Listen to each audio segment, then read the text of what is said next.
Hello everyone, this is Janvi and welcome to study seed.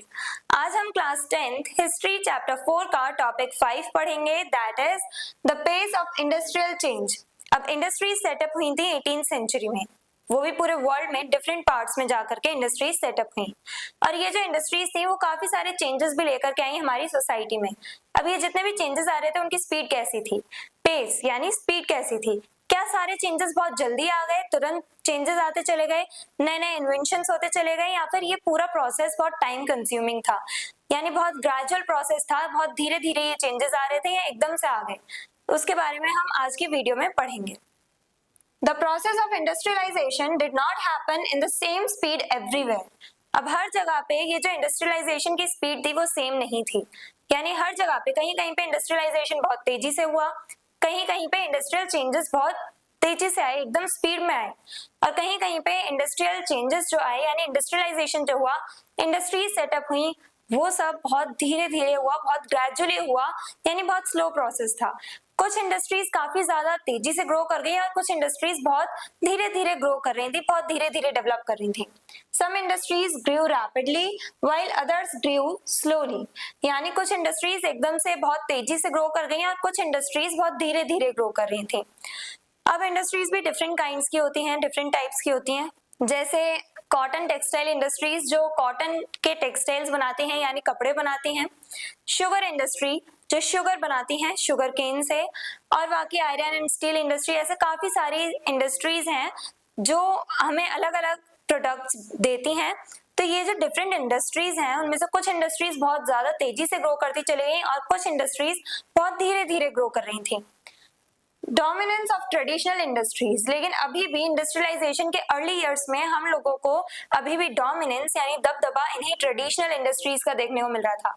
Industries के आने से पहले जब हम बाय हैंड प्रोडक्शन किया करते थे, वो जो ट्रेडिशनल वे था प्रोडक्शन का, उसी का डोमिनेंस हमें अभी भी इंडस्ट्रियलाइजेशन के अर्ली इयर्स में देखने को मिल रहा था। Cotton and metal industries were the leading sectors of the early industrial revolution.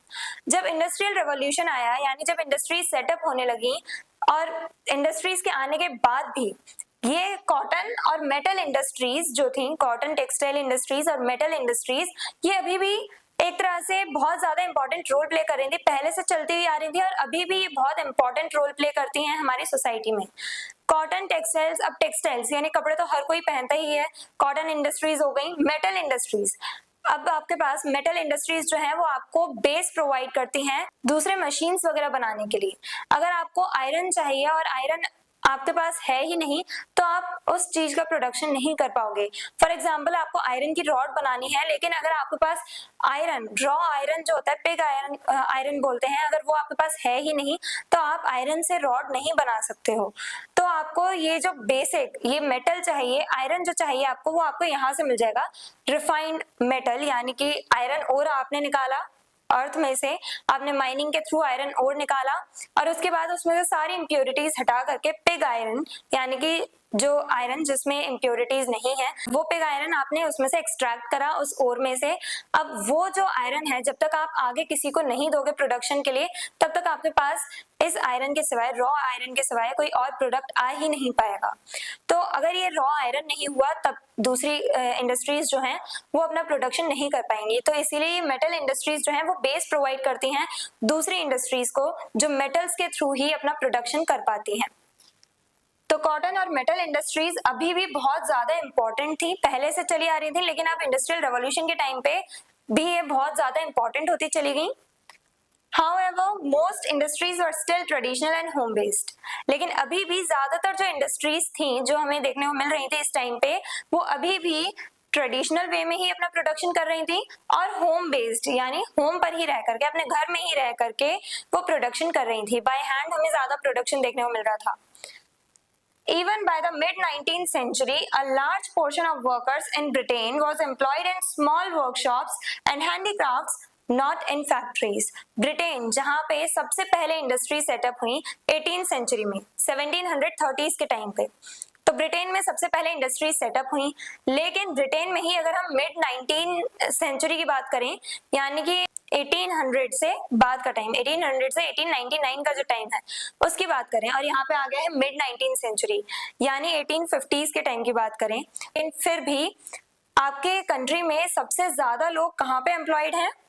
Small workshops में, यानी ट्रेडिशनल वे में वो प्रोडक्शन कर रहे हैं, वो जो कारखाने होते हैं वहां पे काम कर रहे हैं, अपने घर पे रह के ट्रेडिशनल वे में प्रोडक्शन कर रहे हैं।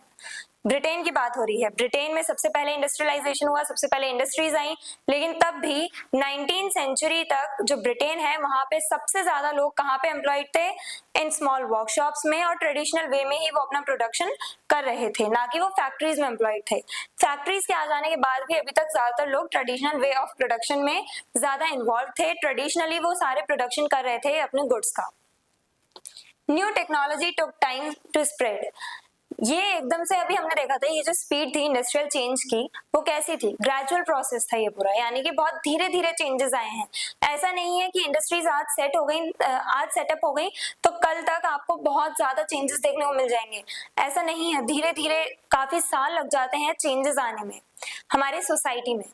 तो यहाँ पे क्या हुआ है, नई टेक्नोलॉजी को भी बहुत ज्यादा टाइम लगा स्प्रेड होने में, फैलने में काफी टाइम लगा। सब लोगों ने अडॉप्ट करी नई टेक्नोलॉजी, लेकिन काफी ज्यादा समय लगा इस चीज में।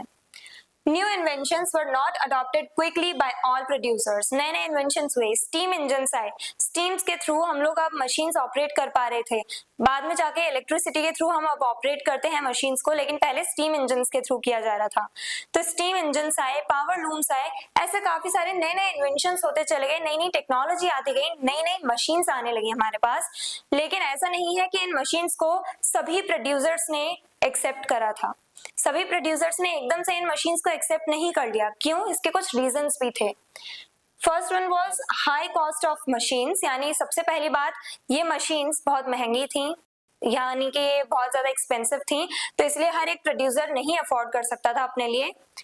Second one was repair and maintenance of machine. और सेकेंड रीजन क्या था कि अगर मशीन में कोई दिक्कत आ जाती है, कोई टेक्निकल इश्यू आ जाता है इन फ्यूचर, तो हम लोगों को उसके मेंटेनेंस के लिए, उसकी रिपेयरिंग के लिए भी और ज्यादा पैसा खर्च करना पड़ेगा। पहली बात, ये मशीन्स पहले से ही इतनी एक्सपेंसिव है, हम अफोर्ड नहीं कर पा रहे हैं, और हमने अगर खरीद भी ली तो अगर इसकी मेंटेनेंस करनी है, इसे रिपेयर करना है, तो इसमें भी काफी ज्यादा खर्चा आएगा। तो इस वजह से ज्यादा प्रोड्यूसर्स ने स्टार्टिंग में इन मशीन्स को अडॉप्ट नहीं किया था। Many producers preferred hand labor, especially when cheap labor was available.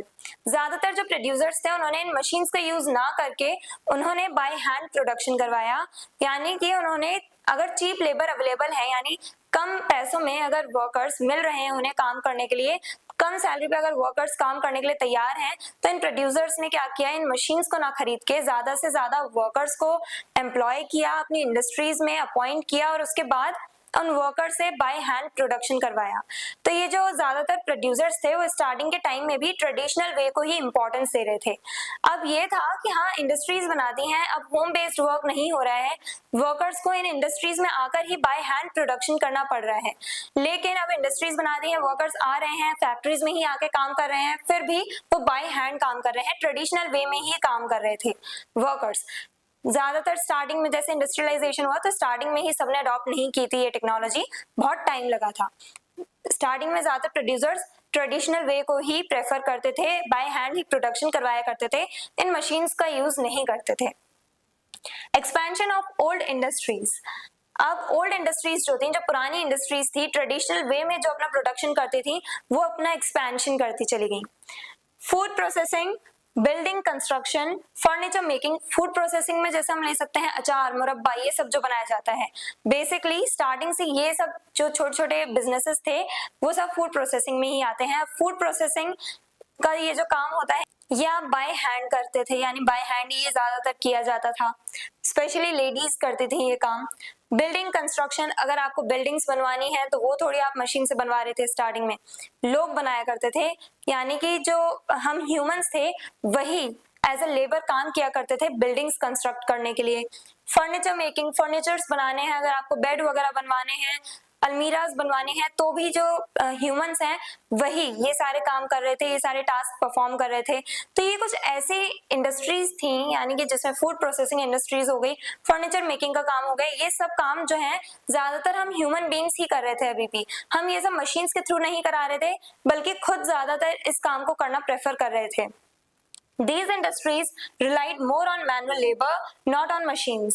ये जो इंडस्ट्रीज हैं वो ज्यादातर मैनुअल लेबर पे डिपेंड करती थी। मैनुअल लेबर यहाँ पे हमें ज्यादा देखने को मिल रहा था, यानी ये इंडस्ट्रीज जो है वहां पे हम लोग ह्यूमन बींग्स काम कर रहे हैं, अपने मेहनत से अपनी बॉडी का यूज करके फिजिकली हम लोग वहां पे काम कर रहे हैं। लेकिन यहाँ पे हम लोग मशीन्स का उतना यूज नहीं देखते हैं। जैसे हम लोग आज भी अगर देखेंगे कंस्ट्रक्शन साइट्स पे, ठीक है, मशीन्स हैं सामान वगैरह उठाने के लिए, मिक्स करने के लिए सीमेंट वगैरह को, लेकिन अभी भी जो काम है, जो मेनली घर बनाना है, एक एक ईंट रख के दीवार जो बनानी है, वो सब हम ह्यूमन बींग्स ही करते हैं। ज्यादातर देखा जाता है कंस्ट्रक्शन साइट्स पे। तो ये सब ऐसे कुछ इंडस्ट्रीज हैं जहां पे अभी भी ज्यादातर मैनुअल लेबर ही इन्वॉल्व थी, यानी हम ह्यूमन बींग्स ही काम कर रहे थे, ना कि machines. So handmade goods remain important and in demand. तो हैंडमेड गुड्स या कह लो ट्रेडिशनल वे जो था हमारा प्रोडक्शन का, वो अभी भी डिमांड में था, अभी भी उसकी इतनी इंपॉर्टेंस थी। अभी भी हम इतनी ज्यादा एडवांस नहीं हो गए थे कि हम हर चीज में मशीन्स को ही प्रेफरेंस दें। इंडस्ट्रियलाइजेशन हुआ, हमारा काम आसान हुआ, प्रोडक्शन बहुत ज्यादा हुआ, काफी सारे बेनिफिट हुए हमें इंडस्ट्रियलाइजेशन की वजह से।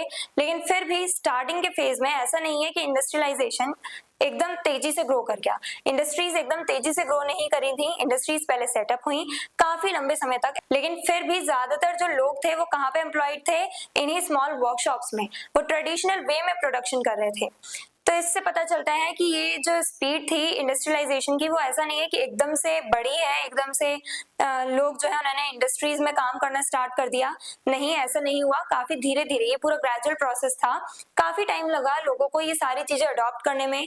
टेक्नोलॉजी जो है उसे भी ऐसा नहीं है कि एकदम से अडॉप्ट कर लिया सभी प्रोड्यूसर्स ने, काफी टाइम लगा। रीजंस क्या थे, पहला तो बहुत महंगी मशीन्स थी, दूसरी बात हम मशीन्स खरीद भी लें लेकिन अब उनके मेंटेनेंस में, उनके रिपेयरिंग में और ज्यादा पैसा लगाना पड़ेगा, तो हर कोई अफोर्ड नहीं कर पा रहा था। तो इस वजह से स्टार्टिंग में ये इंडस्ट्रीज ऐसा नहीं है कि ग्रो ही नहीं कर रही थी, लेकिन बहुत धीरे धीरे कर रही थी।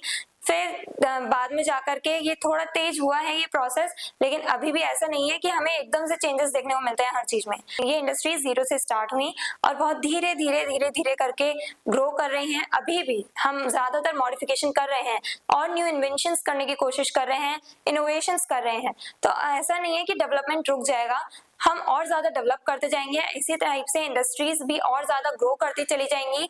जैसे जैसे नए नए इन्वेंशंस होते जाएंगे वैसे वैसे और ज्यादा ये इंडस्ट्रीज ग्रो करती चली जाएंगी।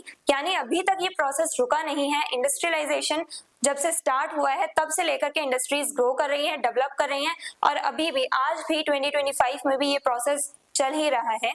ये प्रोसेस कभी रुकेगा नहीं। I hope everything is clear. अगर आपको इस चैप्टर के डिटेल नोट्स चाहिए तो हमारी वेबसाइट studyseed.net पर विजिट करें, लिंक डिस्क्रिप्शन बॉक्स में दिया गया है। मिलते हैं नेक्स्ट वीडियो में नेक्स्ट टॉपिक के साथ। Stay curious, stay consistent. Thank you very much.